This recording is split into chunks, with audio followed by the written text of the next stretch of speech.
power, our power, NUP, everywhere. You know, it's very dangerous to talk about feeding at a time when people are beginning to feel hungry. I think we should time. Mr. President, our distinguished leaders, and all of you citizens, fellow citizens gathered here, and those that are watching us from elsewhere. I am here to share one of the priority areas in our manifesto, which is about the school feeding program. As a nation, we have had the misfortune of being led by a group of incompetent and ambitious people who only measure success on the basis of the past. And as a result, they have made some sections of our society equal and ambitious.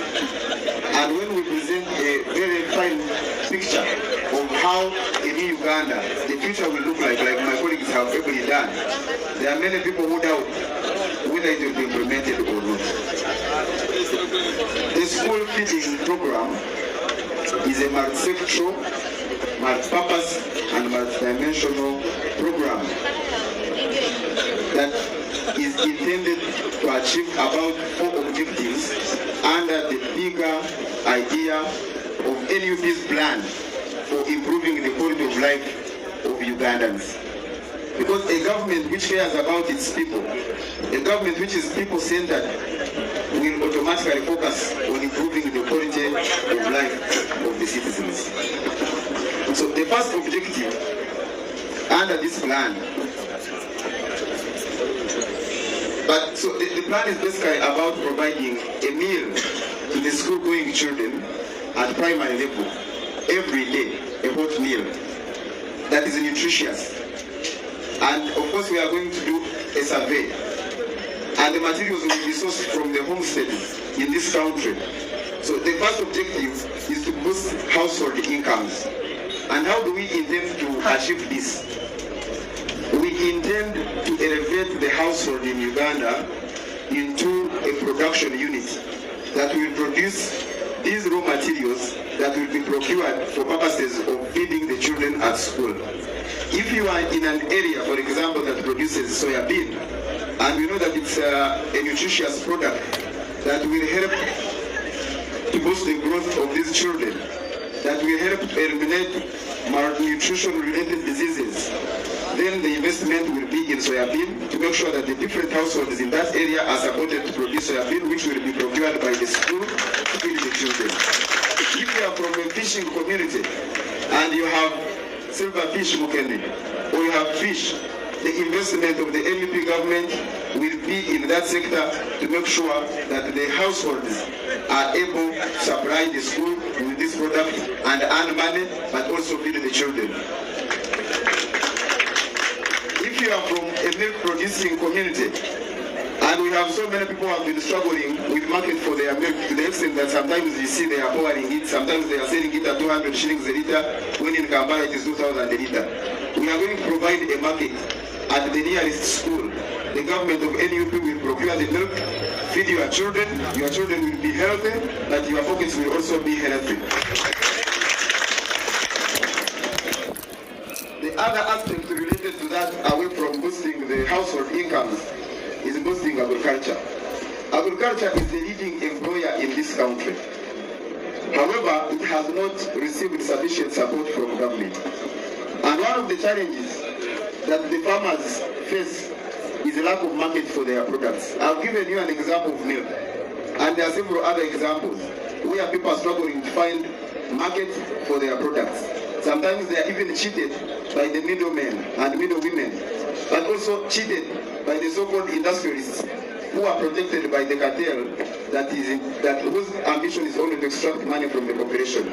So now we want to create a market at the nearest school in your community to make sure that now your products will be sold to the school, you will earn money, your children will feed, and they will learn well. The other aspect related to that is fostering better learning environment. A hungry child cannot concentrate in class. By the statistics of government itself, today, the dropout rate in primary school is 68%. By implication, it means that out of 100 people who enrolled in P1, 68 of those 100 did not complete P7.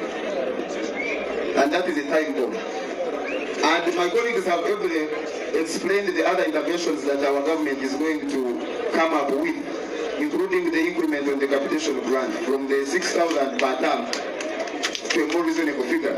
But we are now also, in addition to that, going to introduce feeding of children at school so that people are not driven out of class by hunger to go to prison like the ones that the Honorable Mwanga was talking about. Even in school, you see, children are comfortable going to jail because they are assured of dinner. But now we want to make sure that they are comfortable going to school because they are assured of a meal, and a nutritious meal. Fellow citizens, the other intervention related to that is about the elimination of malnutrition. Every household in Uganda today spends a lot of money, and which money most households do not have, on meeting medical bills or taking children to hospital. And most of these children fall sick because of low immunity levels, because of poor feeding. So by feeding these children with a hot, nutritious meal every day, we are going to reduce the cost of medical bills significant amounts by making sure that the children are healthy, they are feeding well, and they are learning. They are not missing school because they are sick, and the parents are not spending money they don't have on them to meet medical bills because they are healthy. And so many people have been asking, when we have been talking about this, the school feeding program, that how are you going to implement this? We intend to implement it by working closely with PTA, the Parents Teachers Associations. Most of them under the current regime have collapsed, but we are going to work hard to make sure that we restore them, that we strengthen them, so that they can be leading stakeholders working with the government, but particularly working with the community development officers at the sub-county for purposes of coordination to make sure that this program is implemented. We are also going to make sure, especially in areas where production of these nutritious things is a little bit complicated because of climate and other things. And we have other interventions like irrigation that my colleagues have talked about. But we are also going to make sure that we strengthen the production unit of state agencies like Uganda prisons, so that they can be able to produce for some parts of the country that are not able to produce some of these products. And fellow citizens, this intervention also has a multiplier effect, in the sense that if the schools in a certain sub-county in Chusa are procuring eggs for the school, it means that even the person who makes the chicken feeds is going to get business.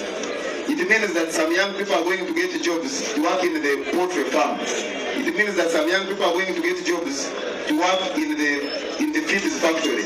So this program is comprehensive, and it is intended to cover a number of dimensions. How do we intend to do this? We intend to spend 1,500 on each student per day. And we are targeting 5 million children for the initial program. The total cost of this comes to around 1.5 trillion to implement this. And many people have been asking that where are you going to get 1.5 trillion from? My colleagues have given you a clear picture of what is happening in Uganda, and our president has been emphasizing that Uganda is a rich country, but we are poor people. Because the statistics of the Inspectorate of Government have placed the money lost to corruption to about 9 trillion a year. And for us, we are looking for 1.5 trillion to feed our children. That is a very insignificant part of the money that is lost. We have been told about the mineral wealth that this country is blessed with. Our responsibility is to utilize the wealth for the benefit of the citizens. And so many people have been asking that there is a program going on called parish development model. That how is it going to continue surviving under the NUP government? NUP government is a pro-people government, is a pro-development government. And what has not been managed well, our responsibility is to manage it well. The money that people are being given, for example, to go and invest in whichever they please, without training, without proper alignment with the market forces, or else we shall invest it in making sure that households produce food which will be procured by the schools in their communities. And by doing so, the little money that they are given will have a big impact, not just on their income, but on the health of their children and the health of the nation. I thank you.